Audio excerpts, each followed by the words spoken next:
Hari Om. Bhagavad Gita Chapter 5 Verse 21. Sannyasa Yoga, Path of Renunciation.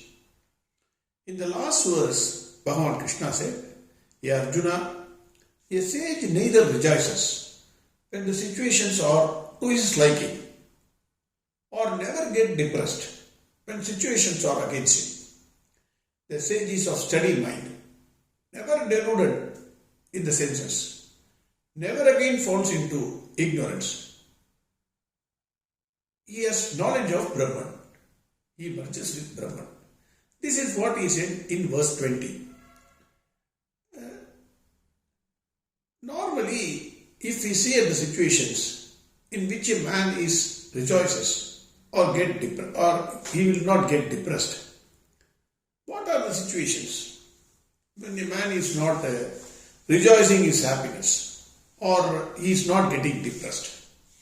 If you seriously look at it, only a person who is in a vegetable state or in a coma state or in deep sleep state, in these situations, a person is not bothered about his, he will not enjoy anything or he will not regret anything because he does not know anything. And in those situations, deep sleep, vegetable state or in a coma state.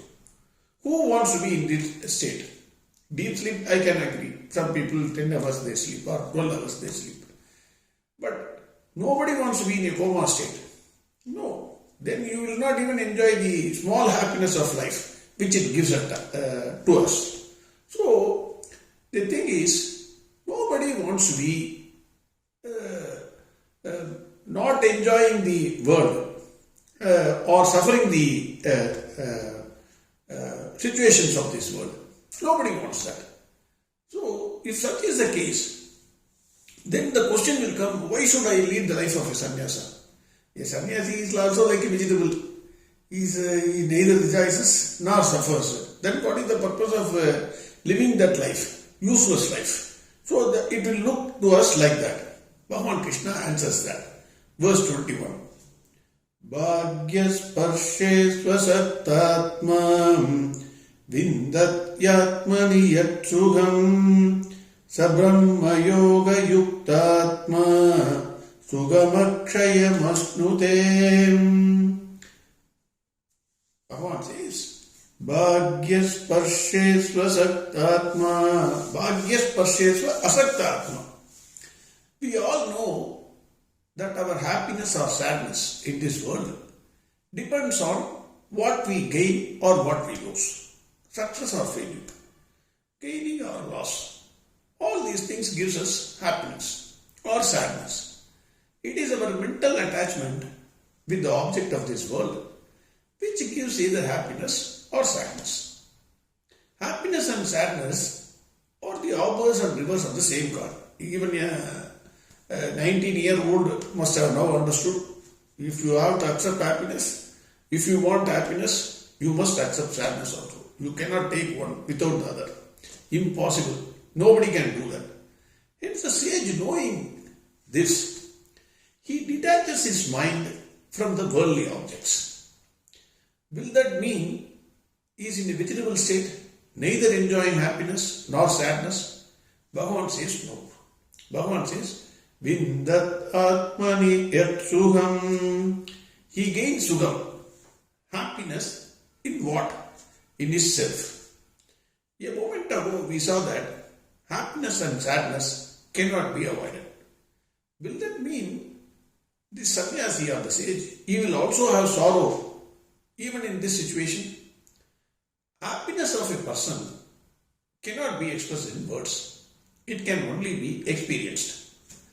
An artist, when he draws a picture, he completely loses himself while drawing the picture. A scientist, when he is trying to invent something, he will lose himself. The happiness which he gets during that time, it cannot be stated in words. He forgets the entire world. It is the same in every field when a person immerses himself in that field in which he is interested. During that time, his hunger, the time he spends, his clothing, and the entire world around him, he will forget.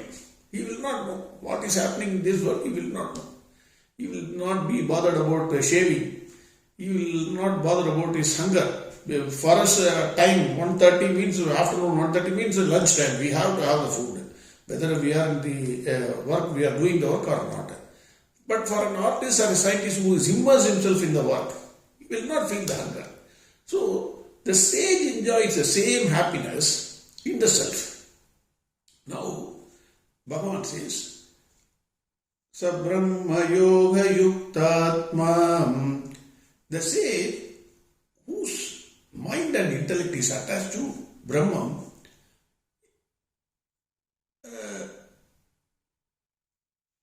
he gets attached to the Brahman in such a way that he gets detached from the worldly objects. For example, you take a school boy who is interested in cricket. Even during his sleep, he never parts with his bat. Similarly, a sage is always conscious about the Brahma. If you analyze the mind has a habit of attaching itself to some thought. We have already seen the thought is the cause for happiness or sadness.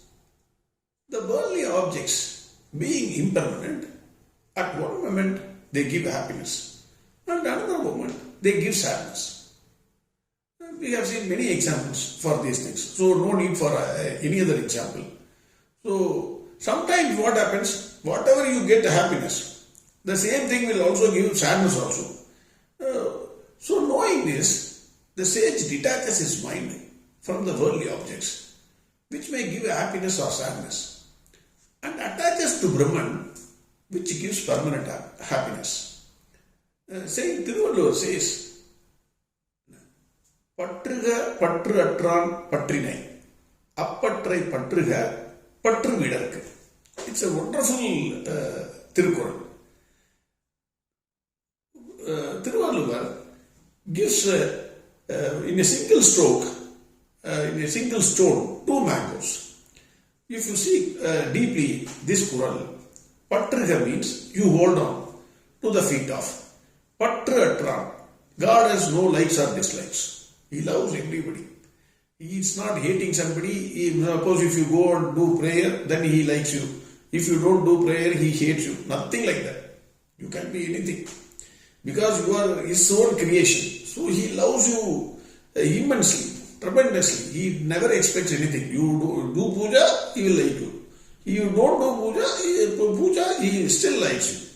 So, Patruga, Patratran Patrinai. He has no likes or dislikes. So, Appatrai Patruga, Patru Vidarku. Why you should hold on to the feet of Bhagavan? Because Patru Vidarku, your likes and dislikes will automatically go. Once you hold on to the feet of Bhagavan, then automatically your attachment or your likes and dislikes towards the world of objects will go. This means what? Brahma Yoga Yukta Atma. He gets attached to the feet of God and gets detached from the worldly things. This is one thing. The other thing is, we know that mind has a habit of holding on to some thought if you are awake. In deep sleep, dream you have some thought. In deep sleep, or you don't have any thoughts. You are unaffected by the good or bad things happening to you. In deep sleep, suppose you lose your job and you have slept, you will forget it. Or you got 1 crore lottery prize, you will forget in deep sleep. You don't know. Once you have slept, finish. Thoughts are the causes for the agitation of mind, good or bad. If you are awake, if you have lost your job, then you get agitated. Oh, what will I do? If you get a lottery ticket, then your mind is agitated. Oh, I got the prize money, how to save that money? Your mind gets agitated. So the causes of agitation are because of the relationship of the mind with the worldly objects. If that thought can be cut, then your mind will be at peace. For example, we have seen the child holding on to something, and if you want to get that from that child, you have to give something else and take the thing out from that child. Similarly, for the mind, you give the thought of God and detach the mind from the thought of the worldly objects. This is the one benefit. The second benefit is, once you get rid of the worldly objects, that means your likes and dislikes automatically vanish. So you are enjoying a serene peace. This happiness is not something which comes and goes, like in the case of a scientist or an artist. It is permanent. The happiness that you gain in deep sleep, you gain consciously here. That is the difference.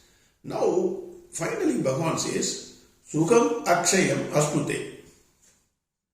The only difference between a scientist or an artist and a sage is that the sage sees Brahman everywhere, while eating, while sleeping, while breathing, and whatever he does, he sees the play of Brahman. Hence his happiness is permanent, whereas the scientist or an artist will at one point of time return to the normal world.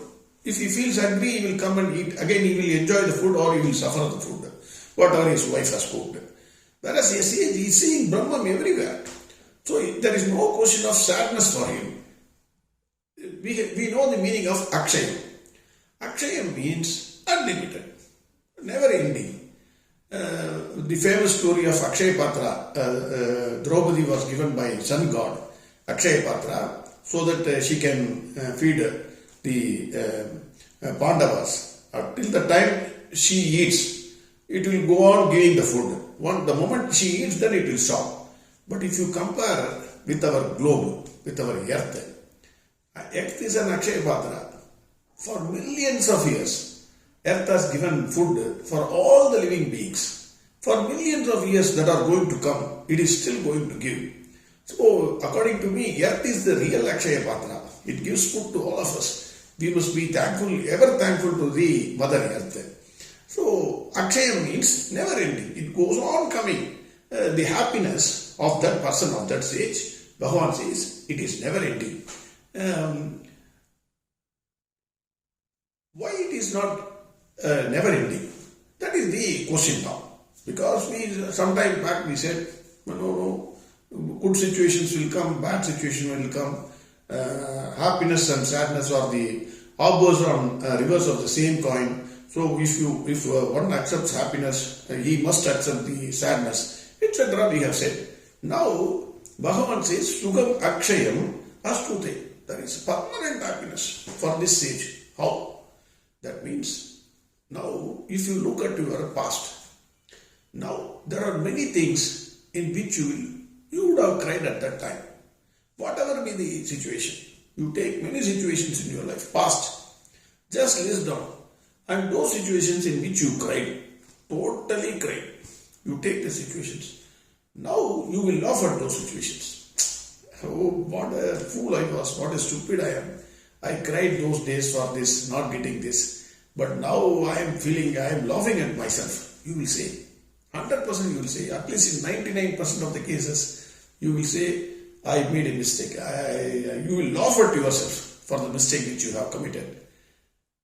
The saint, the sage, every situation he laughs because he says the play of Brahman. He says the play of the self in every situation, whether it is good or bad, at the present. When it comes on, when the situation comes on, whether it is a good situation or a bad situation, he laughs. He is full of happiness. He is not seeing that situation as a bad situation. There is no situation for him which is bad or good. All situations are situations for him.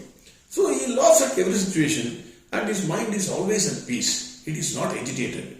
We know agitated mind is the cause for the suffering.